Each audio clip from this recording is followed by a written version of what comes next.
to ABW Live.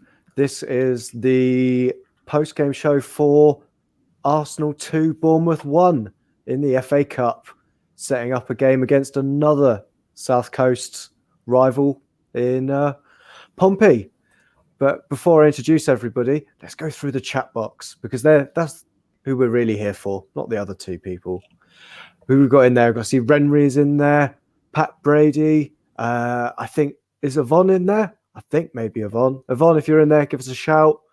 Debbie Elder, JSSAFC, and 2365100. Who else is in there? Oh, Pete Coulson. And who's behind ABW? Who's behind Bergkamp Wonderland today? Well, I can introduce you. You can probably see him if you're watching already, so it's not a very good introduction. But it's Danny. You've got to be here because John is unreliable. Oh, poor old John. He's got the AIDS again. Down the clinic, John. Oh dear. And I'm also joined by a man I haven't podded with for a while, and it's probably the quietest he's ever been for 1 minute and 15 seconds. It's Kris. Hi, Josh. How are you, sir? I've missed you. I have missed you. I can hear you. We could spend the rest of this just talking about how much we've missed each other. I've missed you like the desert's missed the rain, Josh. Oh. I'm I've sure missed that you. will change shortly. I've missed you like Danny misses lactose. Oh, don't. Danny misses a lot of lactose. I've had to. The government decided to put me on PIP now, which is lovely. So it asked me to list all my medication and the side effects. Diarrhea. Was the form like that? I'm surprised you can spell diarrhea. I haven't. I spelled it different every time. Personal independent payment for those of our non-UK viewers, by the way. It also stands for pity infantile pleb payment. It's bullshit, but I'm enjoying filling it out. Wow. Yeah, it's not about you filling up the toilet with your arse gravy. Right. Just avoid it all. Go on, talk about the game. Come on. No. There's 73 people here.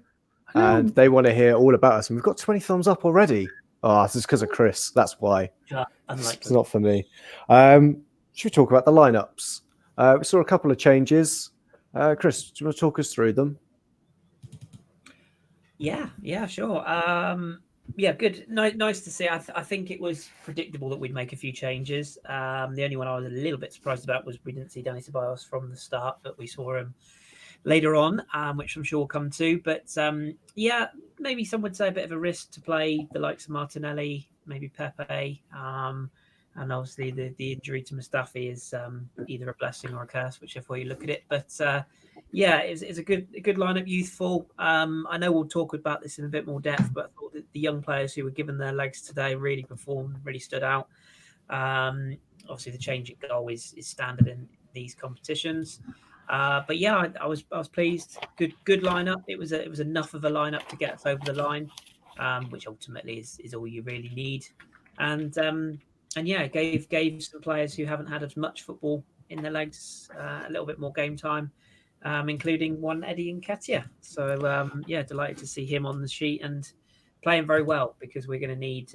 We might his 2 or 3 goals off the bench this season might be the difference between Europa League win or not, or it could be a difference in Premier League places. So good to see. Yeah, and Danny, before I come to you, big shout to Michael Hahnemann, who has slid in and stuffed some dirty money down your front of your Y fronts. Down Chris's pirate pants. He's paid us in doubloons. Pirate panties. And what the comment in there is the young guns were fantastic tonight. Xhaka, Willock, Martinelli, and Nketiah. She wore. Yes. Danny, what did you reckon to Nketiah starting? I thought against a Bournemouth side that, to be honest, are a bit of a wet lettuce at the moment. You would have thought maybe Lacazette was a chance for him to get some confidence and get one in off his arse. Yeah, well, it's only his 21st game and 4th goal for Arsenal now. When he was told to go, when Leeds didn't want him or he didn't want to stay there, whichever one it is, I don't think we'll ever know. We thought he's going to come back. He's going to go straight back out on loan. Aubameyang got suspended for 3 games. He's stayed at the club. There's still talk. We don't know, but the people who know say there's still talk of him going to Bristol City once the Aubameyang is back. Personally, I'd keep him at the club because other than Aubameyang, and Lacazette and possibly Martinelli. I don't think we have anybody else who can play up front. And I think we need to be quite careful with Martinelli that we don't overuse him. And Eddie showed tonight, according to Who Scored, he got an Opta rating of 7.3. He got a goal, and fantastic for him tonight. He's so quick, though. So I'm really happy to see him, because there would have been maybe a manager in the past that maybe would have had him at the club at this stage of the season and just had his on the bench all the time. Or I know in the Wenger days, he spent an entire season at the club, because I remember moaning, saying this season he should have been out on loan, and he spent most of that season on the bench doing. In fact, I'm going to have a look. That season was 17-18. He played 3 Premier League games, 1 FA Cup game, 1 League Cup game, and 5 European games, and that was for an entire season. I remember thinking then that was a waste. He needed to play more. I mean, those 10 games that he played in 17-18, most of them would have been substitute appearances, apart from the League Cup one. So really happy to see him, and he's proved a point, because I'm not the only Gooner who has thought, I'm not sure if Eddie's going to make it, along with Death Row and a couple of the others. I thought, oh, he's really on the verge now, whether he can make it or not. And I think tonight has shown that he has got what it takes. Maybe not against the big teams, but he's got the pace to cause trouble. And yeah, I'm very happy to see him. Excellent. Let's start with the game as well. Before I could even deal with the fact that Steve McManaman was commentating for us, Kris, we saw Saka score. What a thunder bastard. Absolute thunder bastard of a goal. You don't see many of those sort of goals, do you? It reminded me of sort of a Lacazette style finish. He likes that one. Cardiff, was it last season, and Chelsea as well? I think he got similar goals. But yeah, you love to see those, because it's those sort of shots, those sort of drills that make even the most average Sunday league footballer go, actually, sometimes even professionals just stick their head down and smash it, because that's basically what he did. Got his head over the ball and hit it as hard as he possibly could, and it does catch a goalkeeper out. Particularly, I think that's Bournemouth's 3rd choice goalkeeper at the moment. So you've got to test him. What I liked particularly about the first goal, and indeed the second, which we'll come on to, is the approach play, the patience we showed. It's something that I think we struggled with under Unai Emery, probably because of the style of play that he was looking to make the squad play under, but. The Arteta ball way is definitely something I'm enjoying, because we're retaining possession with a purpose, is the best way I could put it. We're not just holding the ball for the sake of holding the ball and just going backwards and sideways for no reason. We're recycling, to use a modern phrase, and we're moving the ball, and we're getting good off the ball movement as well. I know we'll come on to the second goal. That particularly prevalent in that ball out to the left-hand side from Mustafi into Willock, and Willock outside to Xhaka. So, yeah, but the first goal, again, as I say, good approach play, good work from Xhaka to make the run. And the kid can finish. We saw that in the Europa League game where he got his first goal. And it's another benefit to him playing in that sort of wing-back role. He offers us a goal threat even in that position. So pleased for him. And really good, patient build-up play from the team, and terrific finish, like you say. Just the thunder bastard hit it hard, and I don't think it was a hope for the best. He knew what he was doing, but classy finish, nevertheless. Yeah, and Danny, I hope you've cleared your throat now as well. I'm sure nobody noticed that. Ever the professional. I muted myself for the second part of it. At least I didn't go, oh, fuck this time. I'm getting there. It's only been 8 years I've been doing this. Oh, blimey. So, yeah, you saw the 1-0 up and we were completely all over Bournemouth, Danny. Then we got Guendouzi got a ball to the face. I think this is, I can't really go into like Mustafi, similar kind of time from the last game. But... Yeah. Do you think that maybe Guendouzi went down a little bit because it was in the area and they were all shouting handball, and he had to make a little bit more of a big deal of it, going, honestly, it hit me in the face and now I think I'm going to die. It didn't hit me anywhere else, rather than just going whatever, because then they'd have gone, But then we didn't have an hour for VAR to look at it, did we? I mean, no, I thought he'd 2 hours long as it was. I thought he'd Stephen Taylored it, to be fair. What's I really thought he did. Do you not remember Stephen Taylor for Newcastle, where he handled it on the ball and went down like he'd been shot? I don't imagine it. Sorry, that's probably a hipster podcast kind of reference, not one for this. Still playing in MLS, isn't he? I think so. Yeah, is he MLS or is he in Australia? Oh, he could be in Australia. I think he went and played for the Portland Timbers at one point.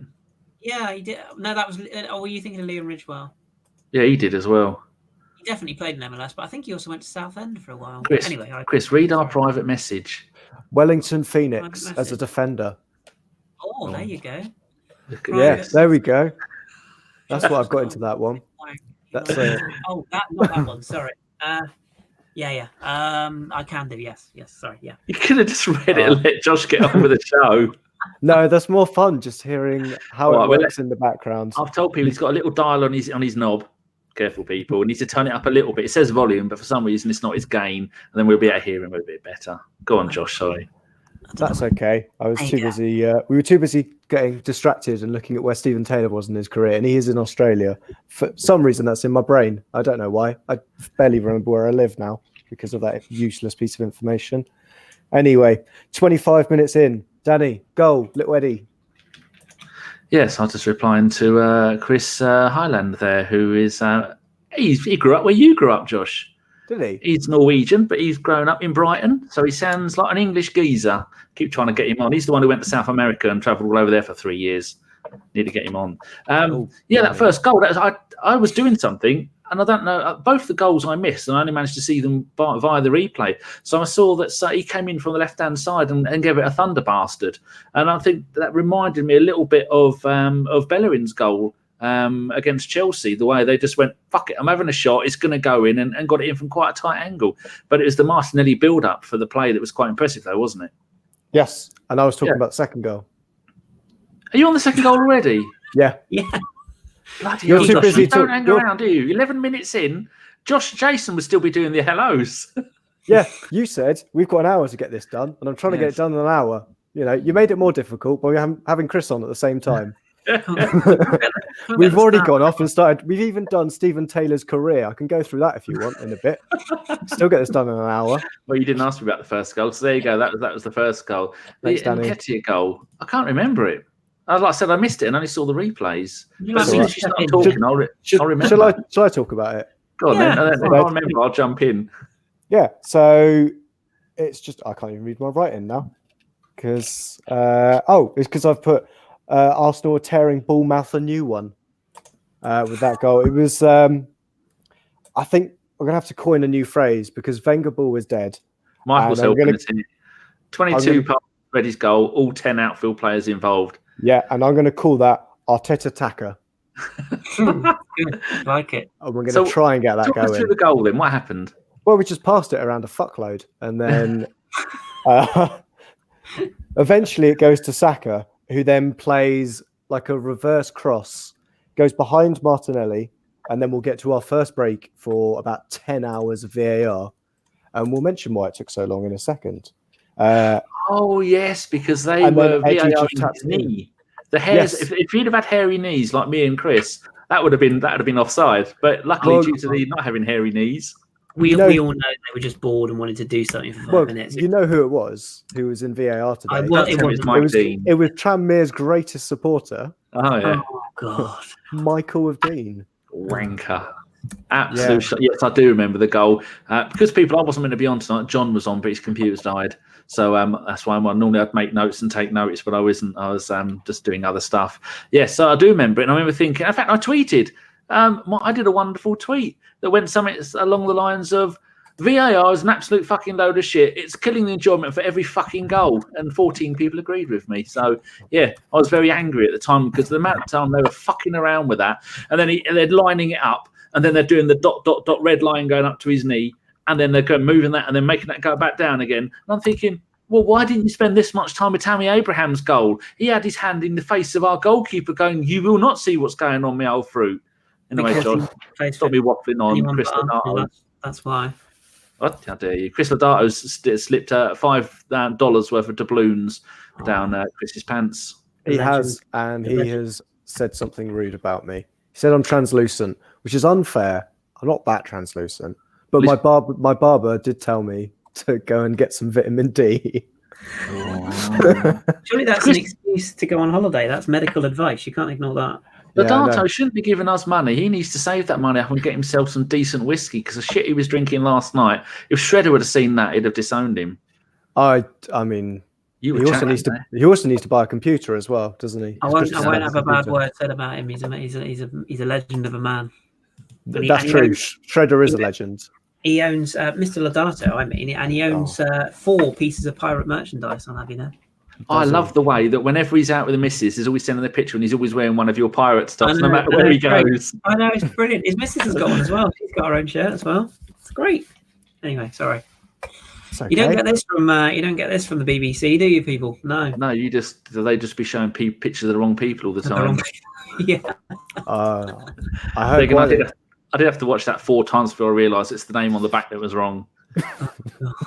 It's not just the name that the back is wrong; it's the person in the shirt as well. Well, that as well, yeah. But anyway, should we continue with this Arsenal game? Go. But actually, Kris, do you want to talk about that second goal as well? Yeah, just briefly. I touched on it slightly earlier on, but the build-up play, the approach play. I thought Mustafi's ball into Willock was a beauty actually, because it really cut the passing line open. It would be fair to say, and I don't like to agree with Steve McManaman for anything, but he sort of said after the goal it was awful from Bournemouth and brilliant from us, and I do agree. Bournemouth's marking was literally non-existent, but the movement was superb. It went from the right back area, ended up to the left wing, and then shot across. But yeah, I love the Mustafi ball was the penetrating ball, and Willock's ability to just put his foot on the ball and distribute to Xhaka, whose pace was a constant threat down that left-hand side, doing his best Kolasinac impression, but with defensive ability. And really good cross. I don't know whether Martinelli's dummy was intentional. I think he was trying to get on the end of it, but worked out well. And the thing I love about the finish as well was, I know he's been working with him already, but it was very Ian Wright. Nketiah's finish, and I know that he's sort of personal friends with Wrighty, and I know they have a connection on social media and whatnot, but it was a really good composed finish. It reminded me, do you remember when Wrighty got his goal against Bolton for the 179, and it was that kind of finish, just in and around the penalty box, sniffing around for things. I was there for that game. Well, yeah, there you go. But yeah, that was good to see, and I like Nketiah as a player. I think the biggest problem he's going to have is game time. But it was a really clinical finish, and it was a point in the game where I felt that we needed that second goal, much like we have done in our league games when we're 1-0 up. You sort of think, but Sheffield United, prime example, because we're always liable to concede, which obviously we did again. So it was a good time to score, which is the biggest cliche in the world, but it's true. And we probably could have gone on. I think we were close to scoring a third one straight from kickoff as well, but. Good for Nketiah. Again, lovely build-up, more patient play, probing with intent, which is something I think John does on a Saturday night. And, really clinical finish and good performance. And, Eddie's the sort of player that you can tell he thrives on goals. He's given a chance tonight and he took it. So, well done, Stella. Josh, did you like the fact that we stayed with the same wing-back-winger combination we did for the last game when we could have really got away with changing it? Yeah, I did. I don't think we've really got many options at the moment wide. We've got a lot of injuries still in those kind of positions, or suspensions with Aubameyang being out. Because where's Reece Nelson? He wasn't on the bench, was he? He's got a hamstring injury at the moment. Yeah, he's coming back from it. Yeah, so I think whilst Nelson probably would have come into this game instead of Pepe, but whilst he's out, I think, it's a case of almost needs must, and these players are coming back and we need to kind of get them to bed in. You could very much see, Pepe and Bellerin, I think, is going to be the first choice starting pair on that right-hand side anyway. So any game time we can get them, especially in these games where Bournemouth for that first half, which I think we should talk about how well we played. There's good signs, by the way, of that link up, just while you touched on it. That Bellerin Pepe signs already, to me, looks like a good understanding, so that's good to see. Yeah, I think it's good to come back to you, Kris, as well, on Pepe. I think John voiced his displeasure at how he seems to kind of sit on the ball rather than take it round to them. Is he getting the ball too late for where his dribbling comes in? Yeah. Is that it? Yeah, I think so. I think you're spot on.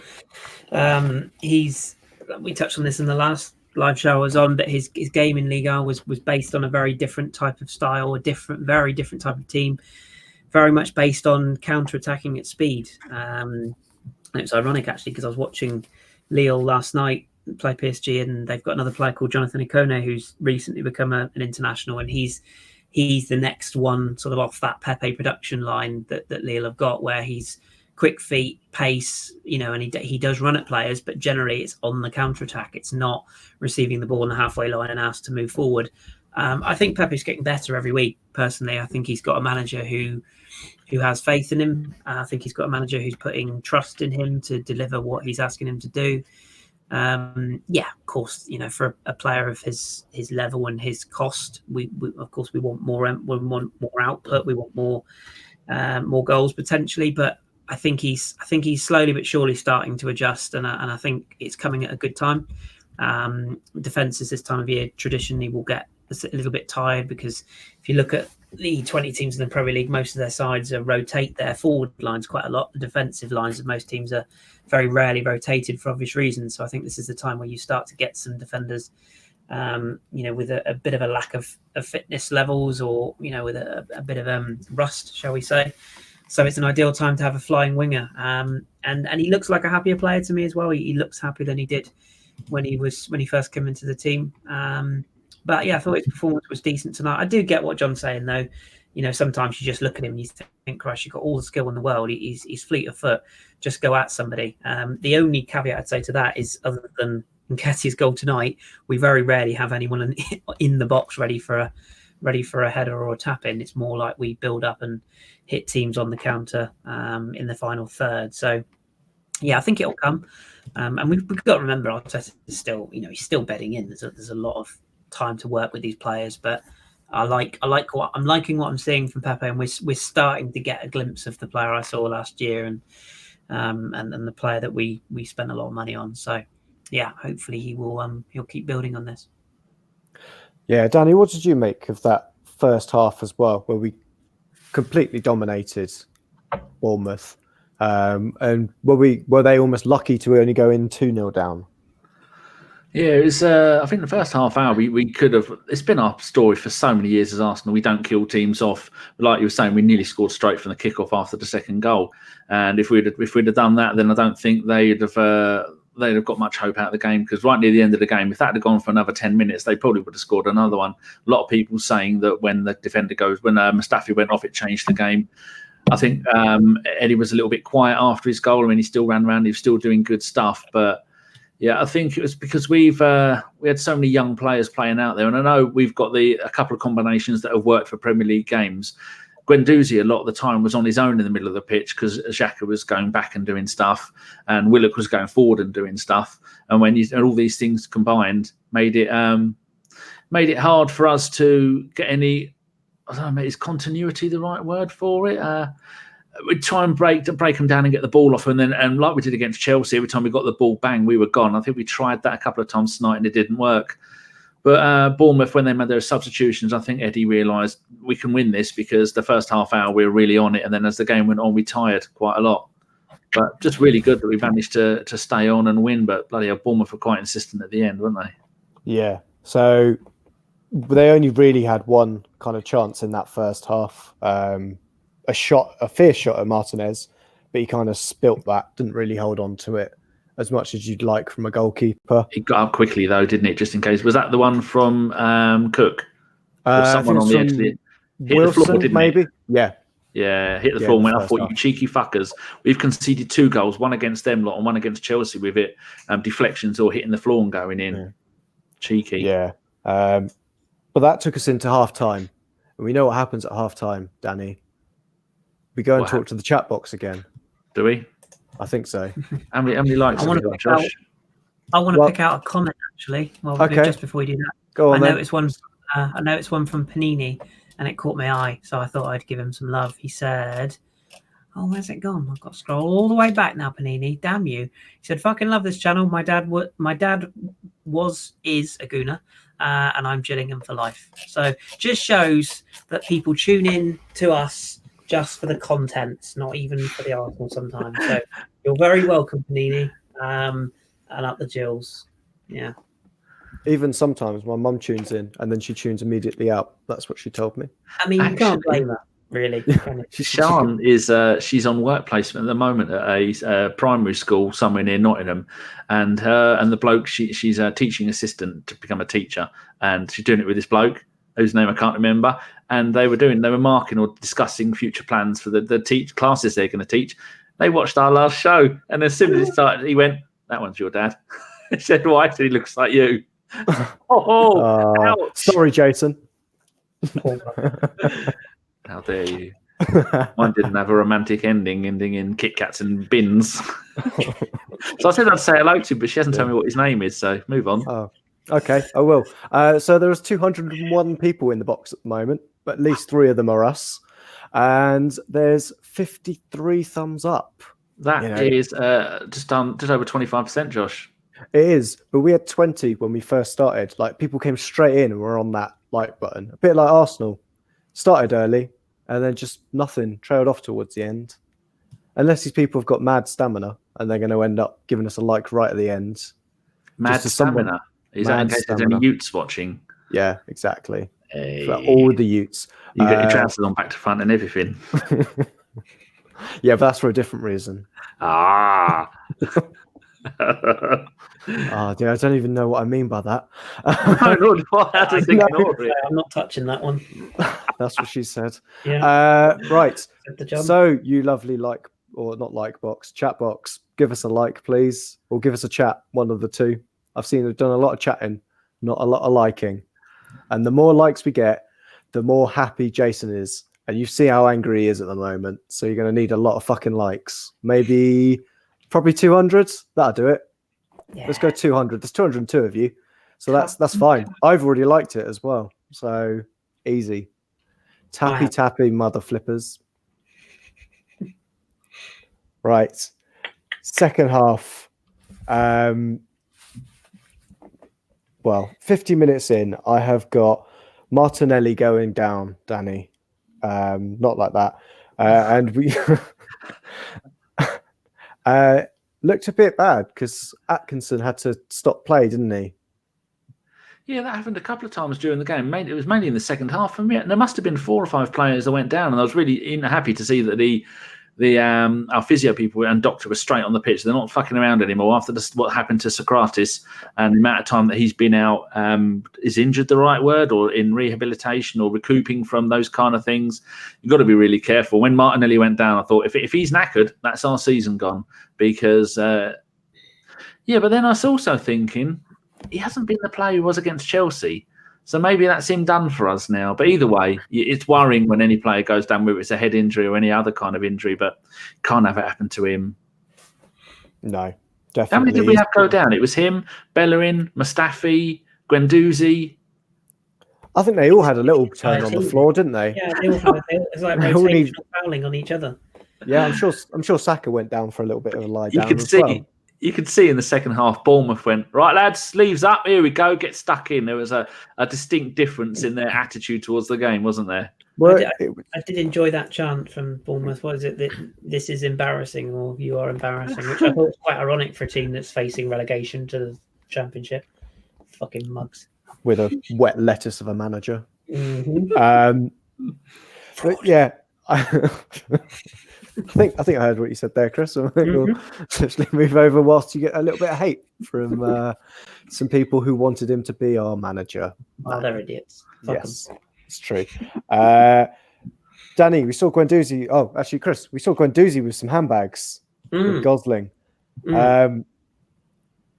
What's going on there? It's just Matteo being Matteo. You know, I've seen so many people online for the past few months. Oh, you know, he's going backwards in his development. He's not the player we thought he was. Or is he actually overrated? Blah blah blah. Shut up. Honestly, he's a quality, aggressive, bulldog little player. Arsenal fans we're a funny group, funny bunch. You know, we shout and cry for months or for years, saying, "Oh, we haven't got a player like we had in Flamini," or you know, like a Ray Parlour, or someone who's just going to buzz around the midfield, win tackles, and make some fouls here and there. Oh, we haven't got a player who actually stops the play and makes those cynical fouls. I bet he's Arteta's dream with those cynical fouls. You know, that's the Pep Guardiola mantra, isn't it? Take out the player on the ball to stop the foul, or take out a player in midfield to stop the breakaway. You know, I get Matteo's going to wind a few people up because he goes down a little bit easier sometimes, and yeah, you know, his distribution needs a bit of work at times, but he's a young lad.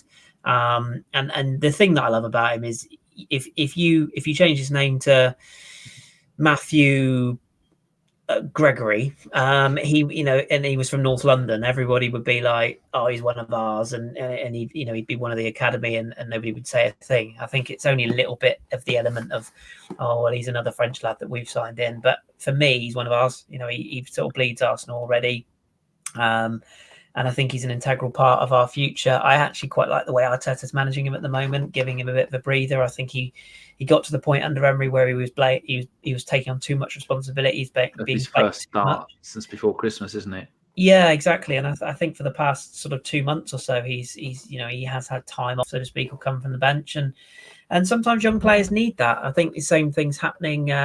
Josh will probably be able to speak about this as well with his knowledge of the Championship. Same thing is happening with Mason Mount at Chelsea at the moment. You know, for Derby last year, he played the entire season in the Championship, looked outstanding. He stepped up to a high level this year, and I think after a really promising start, he now looks like a player who needs a break, and young players do. And I think Guendouzi's the same, but his performance tonight was mature. I thought he was very, he went down at the right times. He broke up play at the right times. He fouled at the right times, and I thought he looked pretty composed in possession. And again, I think I say this on every show, but it's so frustrating as an Arsenal fan. It's like, why can't we just have nice things? Why do we always have to find the fault in players and try and get players out before they've been good for us? So I think he's got a big future ahead. And yeah, I'm not sitting here telling you that he's the second coming of N'Golo Kante, but there's a lot of potential there, and there's a lot of midfields in the Premier League right now that would take him. Man City being one of them, I think, and we just got to be patient. And that said, I think the Xhaka Torreira partnership, for all my concerns and for all my worries about Granit Xhaka and not particularly rating him as a footballer, him and Torreira is working right now. So Guendouzi, does need to work hard to get back into that team. Danny, I think he either has a point or he needs to fart. It's one of the two. Or both. I'm being polite. Two things, psychologically, when pushed to make up a made-up name, people always give the surname as a first name, like Kris just did. Hey. The police, that's how the police know you're making up names. Also, before we go to Ed's donation, Rudy Rastos says, Arteta on sloppiness, and a quote, in our passing, the rhythm was down and I didn't like that very much. In the second half, we knew they were going to push, put bodies forward and cross in the box, and we suffered a little. Obviously, conceding a goal at the end makes it difficult and nervy. Cheers for that, Rudy. And now I'm going to go down and find Ed's one as well. But yeah, sorry, please do Ed's first though. Ed, that has made me laugh. Thank you. Yeah, sadly, Ed's granddad passed away at the weekend, and lovely bloke. And if you go and have a look at Ed's Twitter, there's lots of pictures of Ed holding hands with his granddad, and Ed was being very brave about it all. So it's a very hard time because I think Ed said, for 27 years or 17 years, his granddad was his best friend. And so I can relate to that. God bless, mate. Yeah. Yeah, I think one of Ed's granddad's last words was "Don't worry about it" or something like that. I remember reading it yesterday and thinking that's very savvy. Yeah, you had a similar thing, didn't you, Kris? Yeah. My grandparents brought me up really, and my granddad, when he passed, it was literally like losing a best mate. He made me the man I am today, or female I am today. I don't know which sort of caught between, but yeah, no, it is always difficult to lose somebody who's close. I think Ed's held himself in a very classy manner, and did a lot to make his granddad's last few days enjoyable ones. So yeah, full credit to you, my man, and we're very lucky to have you as part of our audience. Thanks, Ed. That was really hard to segue away from. Yeah, sorry. Really deep thing. Yep. Oh, bloody hell. How do we get this back into the game? No. Cheers, Ed. Shout at people about the likes, Josh. That's a good segue. Right. Oi. Ed's probably giving us a like. Be like Ed. Give us a like. Go on. 209 of you in there now. Only 81 likes. Even Stefan Selby's here now. Oh dear. You know, that's the problem. Watch out, guys. He'll be in there. He looks like Adrian Durham. Oh, come on, Josh. That's a low blow. I'd expect that from Jace, not from you. Come on. He loves it, really. And he sounds like Barry White. And he's a wonderful FIFA player.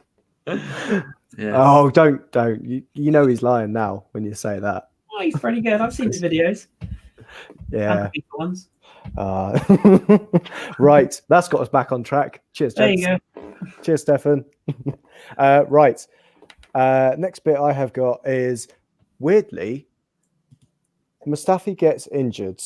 Is this the first time there's been a little bit of concern in about 2 seasons of a Mustafi injury? Because Martinez comes out and he goes full Neuer, full Almunia, full whatever. Yeah, Kris, did you feel slightly worried about what happened to Mustafi there?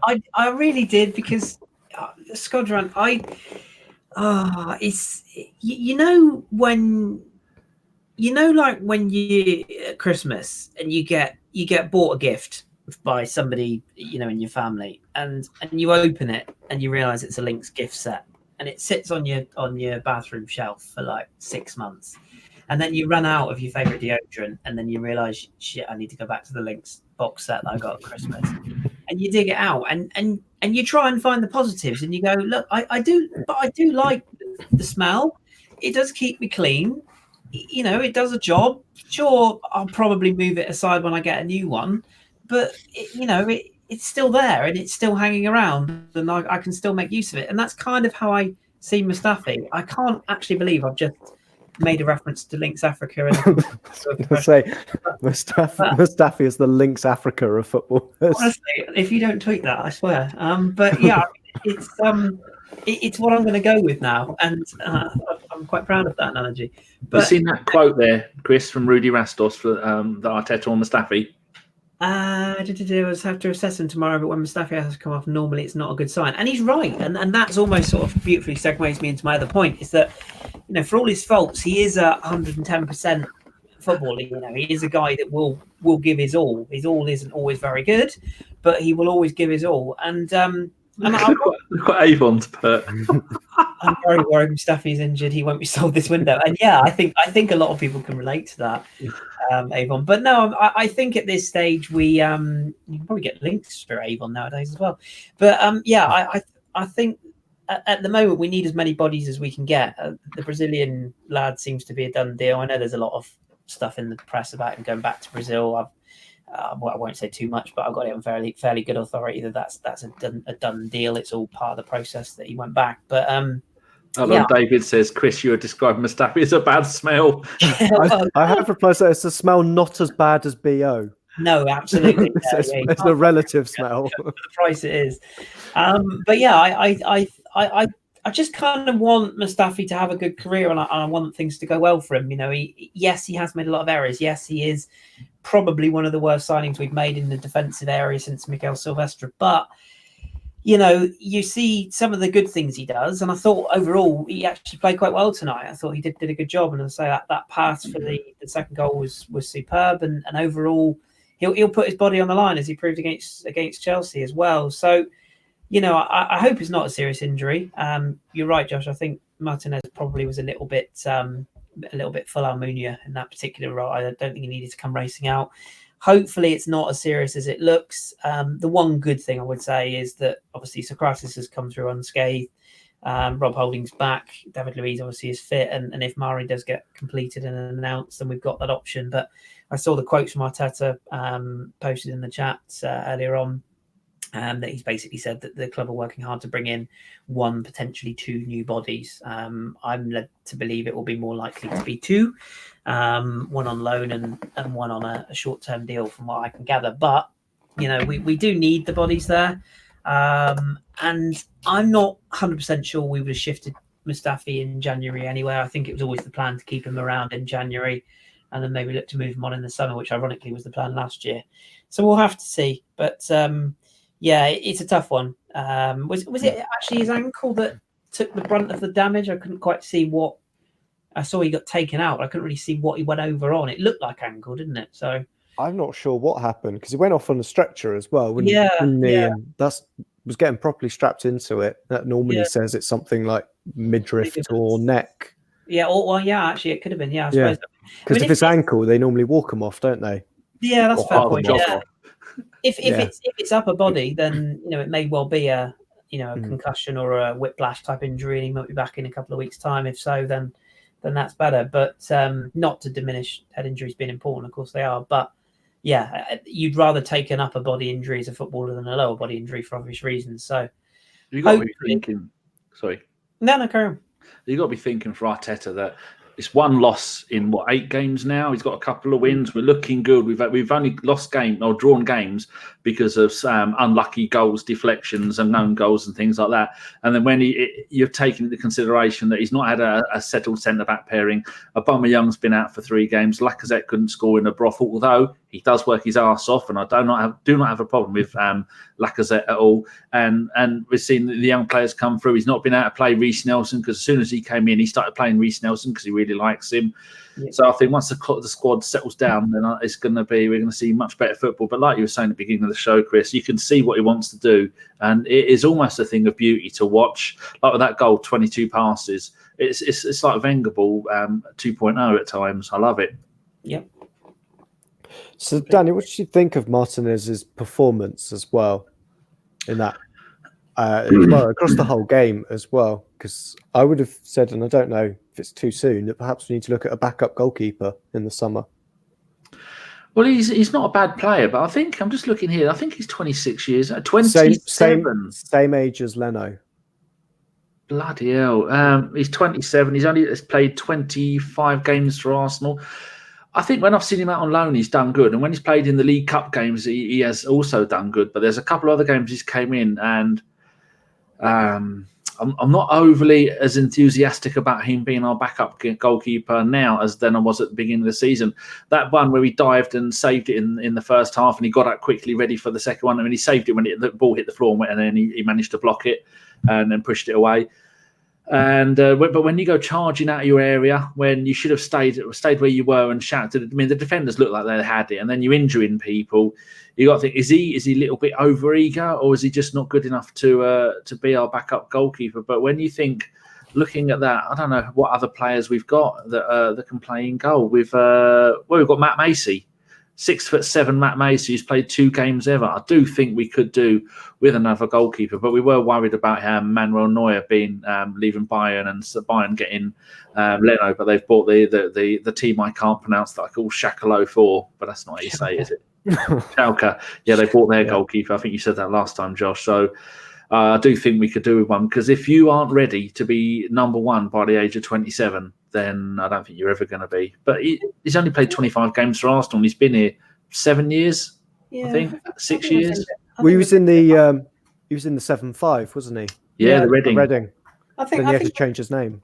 I think you might have been a bit harsh there, Danny. I think I do like him, but I think he's a bit of a flapper at times. The problem that you're always going to have with a backup goalkeeper is that they're never going to be first choice. I mean, it's a weird one because you get some circumstances, like Southampton is the one that jumps to mind, where they started the season with Angus Gunn, realised he wasn't ready, brought back Alex McCarthy. I think Palace sort of did similar with Guaita. They brought in Wayne Hennessy, realised that he was dog shit, and brought back Guaita. But there's a lot of goalkeepers that generally who's first choice at every club. And when you look at even Claudio Bravo, obviously was sort of a revolutionary goalkeeper. As soon as they could upgrade, Edison come in. Bravo's now very much. It's not like he's just a backup. He's a way lower level than Edison is, and you can see it when Man City play him. I just think that for Martinez's benefit, probably a move away would do him good, because I think he would probably play more games. But he's not going to get better unless he plays more games. He's not going to play more games unless he gets better. But do we need it? But I guess my argument is, do we need him to be? Where I'm saying being harsh, if you think back to those European games earlier on in this season, he's been outstanding in Europa League. He was. So, I don't think he was bad tonight. He was a little bit flappy. There's absolutely no doubt about it. That one the last minute where he sort of came for a ball, I don't think he was ever going to get. A more composed finish, and Bournemouth would have got level. So, yeah, there's an element of that. But I don't think you can sign an Ospina and have him as backup anymore like we had. I think not an international keeper like that. You can't. No, I suppose the reason I say that, if Leno is out for the rest of the season, would you be happy with Martinez in goal for all the games for the rest of the season? That's what I was referring to, kind of. No. I think if that happened, you go into the transfer window. I think if you look over the history, if any player gets seriously injured to the point where they're going to be out very long term, not like Adrian at Liverpool, where they knew they were going to miss Alisson for 5 weeks, I think it was. You can kind of cover that. But if we're talking 3 to 4 months plus, or like an ACL or something, then you have to go out and buy a first choice goalkeeper, or you do put faith in what you've got. But realistically, I think you go out and spend the money, don't you? And goalkeeping is such a specialist position because it affects so much of the whole team. It especially the modern goalkeeper, they often start the play from the back. The defensive link up, it's not just the centre backs anymore, it's the full backs, it's the holding DMs, it's where they put their distribution. So for me, Martinez is a perfectly adequate number 2. He's earned that right to be there as well. He's stuck with us for a long time. I don't think you get too much of a better one. Somebody just put in the chat there, I missed the name, sorry, but they said about Butland. I mean, there's a prime example of a goalkeeper who's gone massively backwards. David Keith. Could we look at Butland in the summer? I wouldn't want to, David. Josh again will probably tell you, but up until recently, he's had an awful season for Stoke. His form has started to recover, but a Butland for me is a step back. And Fabianski is another good example of a goalkeeper who left Arsenal as probably a backup and has got on to be an extremely good goalkeeper, unfortunately playing in a pretty terrible West Ham team. But Martinez is for me is, he's going to make a few rickets, but Leno made one, didn't he? And nobody minded. So so we'll kind of move on, talk about the other sub we had, because Holding came on in that instance to replace Mustafi. Danny, we saw the mysterious Spanish midfielder Ceballos come on for Pepe. How did you think of his performance, Ceballos, when he came on? Because we're kind of struggling at that point. He's two types of players. He's the Ramsey kind of player. I suppose he's a cross between Ramsey and Ozil. He doesn't get as deep as Ramsey used to go. I'm pointing backwards. But then I think he's more creative and more adaptable than what Ozil is. But when he plays for Spain, and he's recently, before he was injured, before Christmas, he was playing for Spain, played a couple of really good games, played with Santi Cazorla, which was probably a dream. And he was playing on the left-hand side, wasn't he? Did he score a goal, or was that Santi? I can't remember. Either way. And so people have been talking about whether he's going to go. Valencia might want him on loan or try and buy him. But yeah, he's definitely, it's good to see him play. It's good that he's going up there and taking the corners. The corners that he took were pretty good.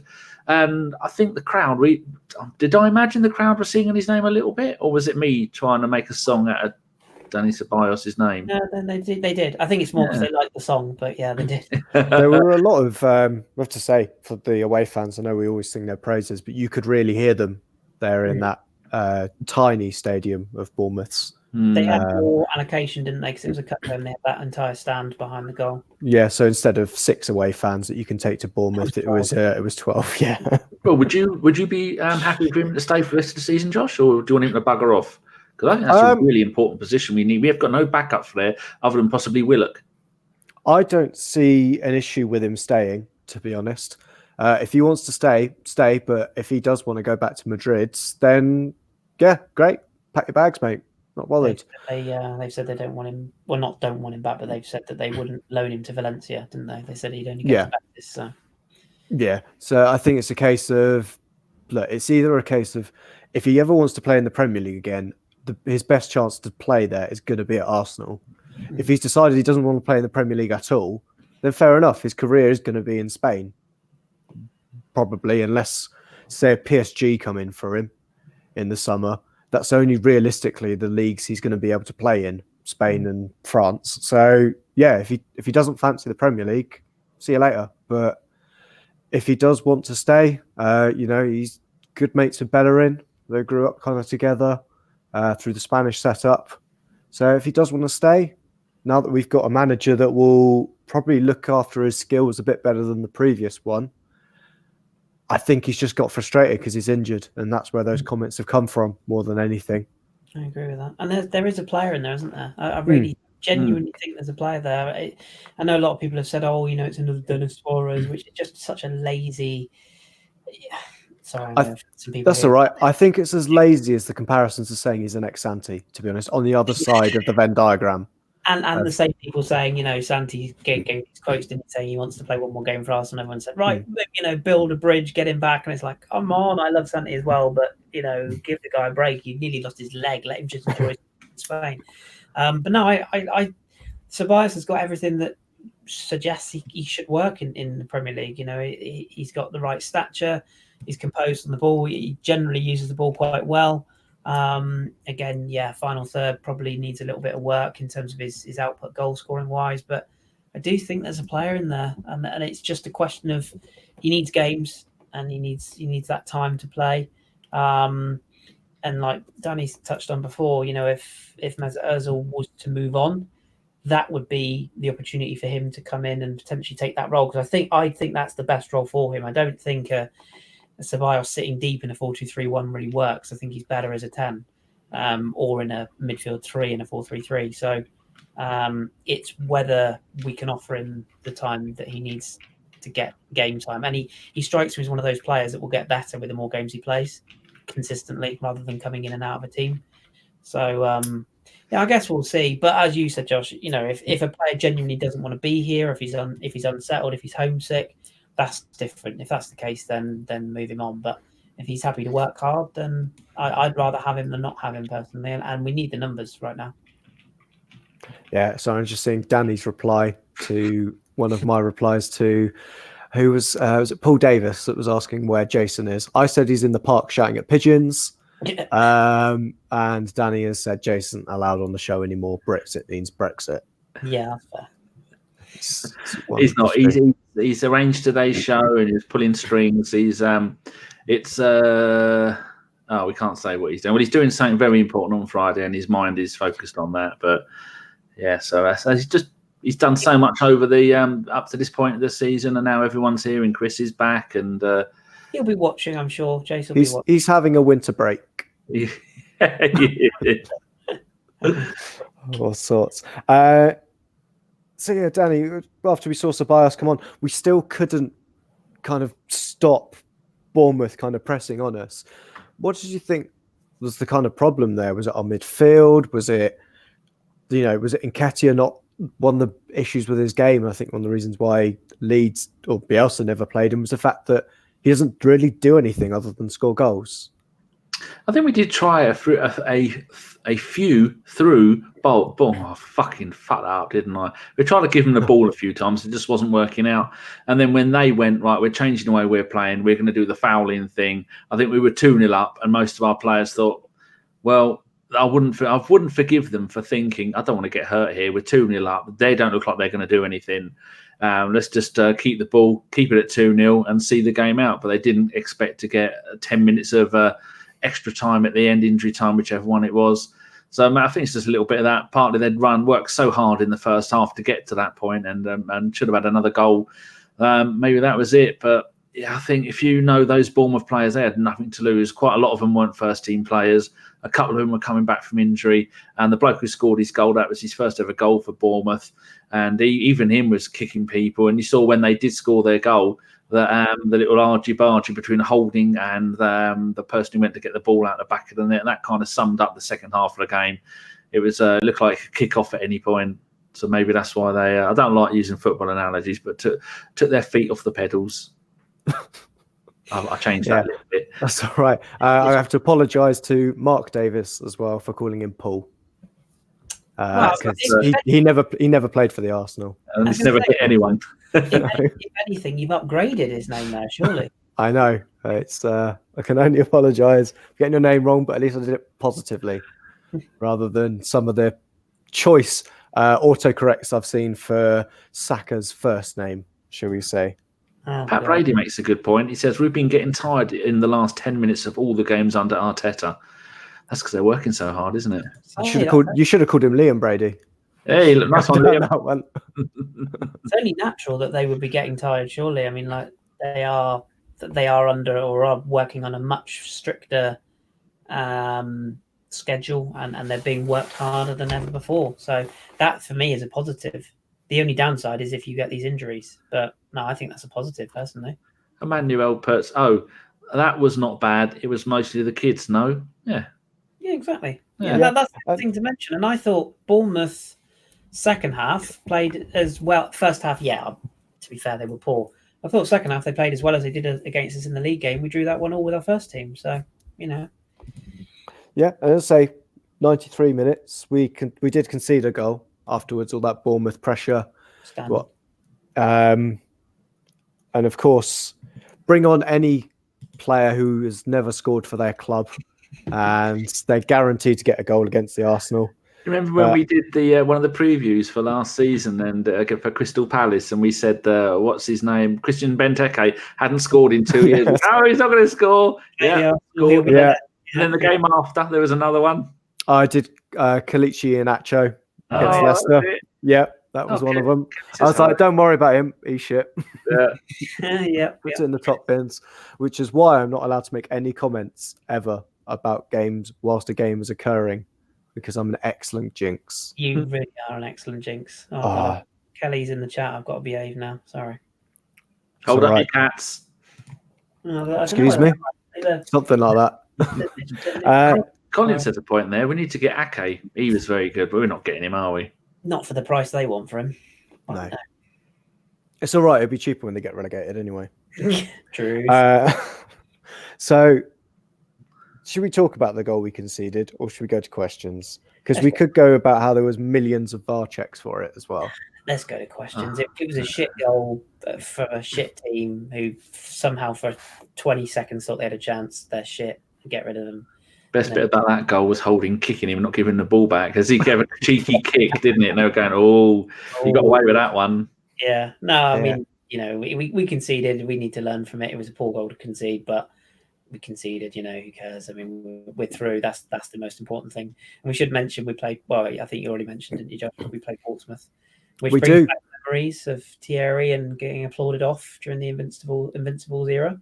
Good times. Yeah. So it's back down to Fratton Park. A stadium that hasn't really changed since the last 100 years. I quite fancy that. It's a good day out, Portsmouth, as well. Yeah, I'm with you there, Danny. Crawley by Sea, as it's better known as. Living where you live, I quite like Pompey. I lived in Portsmouth. I went to uni there, so I've done my time there in that weird island. Because that is a fact. Portsmouth is an island. Yeah, HMS Victory and the Mary Rose. Yeah, there we go. We've gone nautical. Right. It's only a matter of time. We've gone nautical. Yeah, well, we've got a pirate on, haven't we? Right, Danny, would you like to do questions whilst I berate the chat box as well and say, "Oi, chat box, Danny, 102 thumbs up." I said 200. Still 209 of you. What are the rest of the 107 of you slackers doing? I bet Kelly hasn't done it yet. Ugh. Freeloading scumbags. If anybody gets what freeloading scumbag, not you, Chris, because I know you know what it is. If anybody knows what they're saying, you freeloading scumbags is from, put it in the chat and I'll highlight it. That's me telling Chris what to do. David Keefe, were you lads pleased to hear the crowd cheering Hector when he took what looked like a bad head injury? The boy is loved at last. Josh. Yes. Good. Carlito El Guna, Chris says, anyone know the status of the Pablo Mari signing? I would change that to Pablo spent a season in the Segunda division in Spain and did fuck all. Mari signing. Yeah. Waste of time. I never like to put my head on the chopping block, so naturally I'm going to put my head on the chopping block. Do you have any unpopular opinions you could share with the dear viewers? As far as I can tell, or as far that people that I trust who know these things quite well have suggested to me the deal is done. So I think, and the talk of him going home or being sent back to Brazil, I'll say two things about that. One, read the comment or read the publication that was printed in. That should tell you all you need to know. And 2, don't believe everything you read. It was a prearranged return to Brazil. The quotes that came out from the Flamengo president were a last gasp attempt to try and bleed us for a few more quid. That sounds like Brazilian teams. I don't know, who'd have thought? Yeah, like Neymar's agents did, or his dad. I from what I can gather, and people that I trust to know these things, the deal's done. But as with every single transfer, until they're stood on the pitch holding the shirt and it's on the .com, don't believe it. But I think it's a done deal. I'd be very surprised if it fell through. The Kazawa one, less so, because I think Juventus have all but tied that deal up now, which is a bit of a surprise. I think we pulled out of that one because of how well they wanted money. Well, that's they wouldn't take Mustafi a part exchange, especially now he's broken. I think it's because Arteta looked at Saka and went, "Do you know what? Actually, we probably need centre back more." So, and I'm not against that. I was quite pro because I was signing personally, still am, but it doesn't bother me if we don't. I do think we should put faith in Saka if that's what we've chosen to do. Then good on Arteta for making that call. But yeah, with Mari, I would be very surprised if that doesn't get announced in the next 48 hours. I would have thought. Just had a tweet from our mate Kris Highland. He was the one who did the interviews of Amy Lawrence at the World Cup in Brazil. He's recorded them in the back of a bus somewhere. And he says he's binned off 5 Live to listen to my mate Danny. It's very kind of you. And I've also seen, Kris, I don't know if this is your doing, they're trending hashtag bring back the bush. Is that anything to do with you? No comment. Fair enough. Also, while we've got you, Kris, Kelly says, what did Kris get for his birthday? More cats? AIDS. No, I bear AIDS. I should say. Hearing aids. Hearing aids. That's like whistling you can hear. It's got to be back front. I got a hand job. No, I didn't get that either. No, I have to pay for those. No, I got a few nice bits from a few people that are close to me. But yeah, nothing spectacular. But I got a nice hoodie, not dissimilar to this one, a nice zip up, and I got some. I think the kids call them lounge pants. Josh will know; he's down with the kids. I used to call them. That was never proven. They're a bit more fitted, and I got some nice chocolate, which is always a bonus. And what was the other thing I got? Everybody in ABW sent you some love. Did they? Yeah, they did. Yeah, to be fair, I kind of kept it a bit low profile this year because I'm not great at dealing with grief, lots of vaccination, old age grief. But thanks to everybody who sent me well wishes on Twitter. I liked Jim Housen's comment there. John Welsh gave me crabs. Where's that? There was a listener account, wasn't there, called John Welsh gave us crabs. That's superb work. But yeah, no, I think that was all I got. Or was it that? I think that was a 4th thing. I can't for the life of me remember what it was. But yeah, some nice, useful gifts, things that are actually useful, which is always good. Nothing worse than being bought stuff you can't use or have any benefit to. So yeah, well, there you go. That's a 5-minute answer to a 1-minute question. Thank you. One for you, Josh, from Pete Colson. It isn't just us being smutty. He says, out of all the players we have been linked with in this transfer window, which would make you the most erect or moist, or both? Out of all the players we've been linked with this transfer window, who have we been linked with? John Stones. John Stones, got Pablo Mari, who, to be fair, he's like Giroud level. He's going to be in like the next Paddy Power advert. Kazawa, who no thanks. Well, you can't if you're not moist when erect, you're doing something wrong. The two go together, people. Yes, unless you're in the rain, or unless you've got an innie, not an outie. Well, that's true. Or if you have to thumb it out, then it's not. Go on, move it along. It's been an hour. People have got things to do. I've said Pablo Mari because I can't think of anyone else we've been linked with. I can't think of many that we've not been proper links. Just people maybe have sort of said, "Oh yeah, Good job. I've still got my list, isn't it? Umtiti, Barcelona, Danny. John Stones, Man City. Sorry, whoa. Sorry, can we just go back a bit? Umtiti. Don't want to use titillating words. Dries Mertens, Napoli. I think that's more of a summer thing. Boateng. Oh yeah. Lamar. There is something in that Mertens one, by the way. That's actually quite exciting, to be fair. Not in January, but there is open dialogue about that one at the moment. So that might be one to keep an eye on. Lamar, as he just shouted out. Chakoglu, bless you. Thank you. Nathan Ake, Max Aaron, Edson Cavani. I'll behave yourself. Unpronounceable Kazawa. Who was the other Brazilian we had? Bruno Guimaraes. Oh, Bruno. The one that's gone to Leon. Guimaraes. Because another Brazilian midfielder tapped him up instead of a do. Yeah. That's true. Okay. Right. Question from David Keith for Kris. With your knowledge of Farmers League football, do you think we will sign Lamar, and where does he play, as I was impressed with Ceballos? If he means in January, no. I think we might be sniffing around if he's available in the summer because he'll go for less. He's a predominantly right or left-sided forward, where we're quite stacked, in case you haven't noticed. So I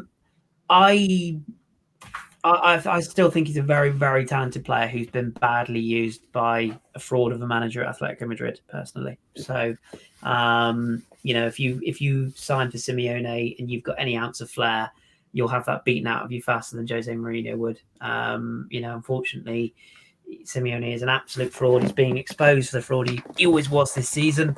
And he can't manage players with technical ability and a flair. He can only manage players who like to kick people up in the air, and that is all that he's got. So the sooner a player with that sort of talent gets out of Atletico Madrid, the better. But yeah, I think we'll have a little sniff around him, but it will all depend on the price because his agent's a bit of a fucker. So price will determine that one. But I'd like to see us go back in for him if there's room for him in the squad. It depends on who goes out, of course. But yeah, he's a very talented player who's been sadly wasted in his role at the moment. Loki said he's a bigger punt than Ozil. Completely disagree. Watch him at Monaco, Loki, and you'll see the proper player. As long as he's a punt and not a nonce, he'll be fine with me. Right, question for you, Josh. Who's going to be the front three for the Burnley match? I think Aubameyang is back, so I think we'll see Aubameyang up top. Actually, no. When do we play Burnley? It's just this weekend, isn't it? Or have we got we've got the international, not international break, we've got winter break. Probably this weekend away at Burnley, and then we've got a 14-day gap when we're at home to Newcastle. That's when the gap is. So yeah, I think we'll see Aubameyang back. Yeah, Aubameyang will be back. We'll then probably have Pepe in, Martinelli and Ozil. I think Lacazette will have another game off the bench, maybe. Actually, no. Part of me's thinking whether or not Martinelli will get rested. That's my only question. So if we rotate Martinelli and Lacazette out, and Aubameyang comes back in for the left back. And also, can you imagine Martinelli against Burnley? I mean, he'll have the shit kicked out of him. They'll murder him. There'll be a murder on the dance floor. Right, question for you, Kris, from Ed Loud. He said, "What? 2:00 kickoff on Sky for our UK viewers on Sunday." Because people might want to know when the game's on. So very true, they do.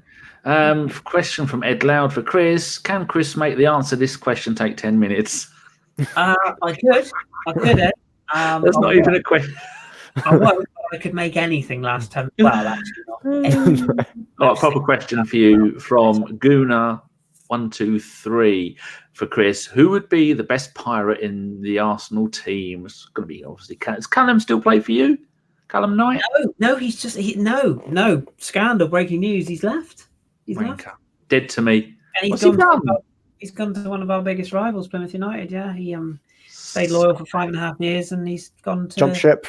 A new challenge, literally. Who would be the best pirate in the Arsenal squad? I think is what the question is, though. Yeah. That's actually a really good question. I mean, Danny Ceballos has got a very piratical look, hasn't he? You can imagine him with a patch and parrot. Sokratis is the obvious one, just because he looks like a guy who would scrub the boot decks. It could have been Santi Cazorla because he nearly needed a wooden leg. That's also true. Yeah. Oh, Josh, stop it. I don't know. I said anything. I mean, yeah, there's a few there, isn't there?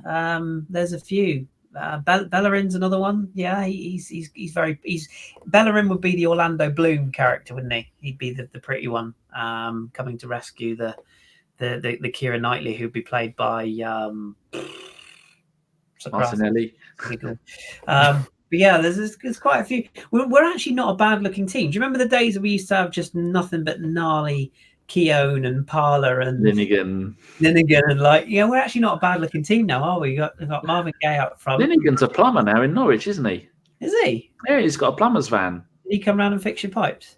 Wow. Ask Ellis. Right. Next question from Ronry, again for both of you or all of us. Would you take Santi back on loan if Ceballos goes back? Villarreal are not letting Santi come here on loan. He was injured for 3 games. He came back and scored a goal in both games. So they would tell us to go fuck ourselves. Do you know what will happen for Santi? He will play in a testimonial at some point for us. So that's what will happen. That'll be when he retires. That'll be his retirement game. Will be Villarreal versus Arsenal. They'll do it at the Emirates. Yeah, exactly. He'll come over. It'll be too cold. His ankle will seize up, and his leg will fall off. There you go. Called it here. He joined us in 2012, and he did 6 seasons with us. He did 4 with Villarreal. Then he did 5 minutes at Malaga, and then another 2 at Villarreal. So that's going to be 12 seasons between the two teams. Oh, good God. Before he was at Villarreal again for 3. That's his 3rd spell. Yeah, he's gone back for the 3rd time. 4, 7, 8, 9 years at Villarreal and 6 at Arsenal. And leave him where he is. Let him just enjoy his career. He's rebuilt a career and he's playing brilliant football. Can you imagine him again away at Burnley or fucking, I don't know, who else is, that lot up the road, or, Stoke will be in League One soon. Jesus Christ. No, don't bring him back to our awful bloody pitches and our northern monkey shithousery towns. No, leave him where he is in the nice sun with his family and let him keep saying lovely things about Arsenal. That's fine by me. Josh, would you have him? No, his leg will fall off. Huh. The one reason he left, and when he was doing his rehab, he was doing it in Spain for a reason. It was just it was too fucking cold for his ankle in this country for him to stay here. So he couldn't do it. He could play probably about 2 games a season because the weather would be all right, and then he'd have to come off at half time because it would start raining. He'd have to start playing in a Wellington boot full of warm gel just to keep it bloody movable. Why have you put Makola? German midfielder I know a bit about. So. You're mumbling, Kris, and you've got your hand in front of you. I said that sounds like a certain German midfielder that I know quite well. We've currently got in our squad. He only plays when it suits him. Anyway, carry on. Fair weather. What's that Makolo Matvienko thing you've put there? What's that for? It was another player we were linked with. It was a Ukrainian guy that I said if you got his name wrong, your furniture would start floating. No. Yeah, he's the Ukrainian centre back at Shakhtar, who Arteta was a fan of when he was at Man City, and they scouted and he was looking at. There's a bit of legs in that as well, but I think that's more of a summer deal if we can't get Upamecano, I believe. Sefo Kaya put, Paulista, good shout. Still Shamak, though. Shamak still hasn't officially retired. No. Isn't he playing in like the UAE or somewhere? Last time I looked, he was doing nothing. He hadn't done anything since Palace told him to get fucked. I think the last time he was trying to do was hold on to that hairline of his. Well, I can't. No, neither. No. I know people in glass houses of this group, but yeah. There you go. Right, Josh. Have we got any more? No. Cool. Right. I think that's it, isn't it?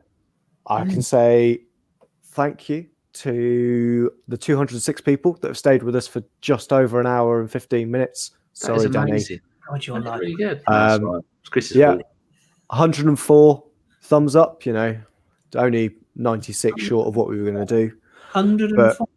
104. You know what? That's more than I normally get. And there's no thumbs down. And I normally ask for them. And I got none of them either. Like live Twitch streams, if this carries on, we're going to have to get, we're going to have to start counting views rather than likes if this carries on. This can't continue. It's awful. I didn't even have to go up and do my boiler. So no one got to see a crotch shot. That would have just seen them rocket. And I don't know if it's likes or unlikes. We won't go into that.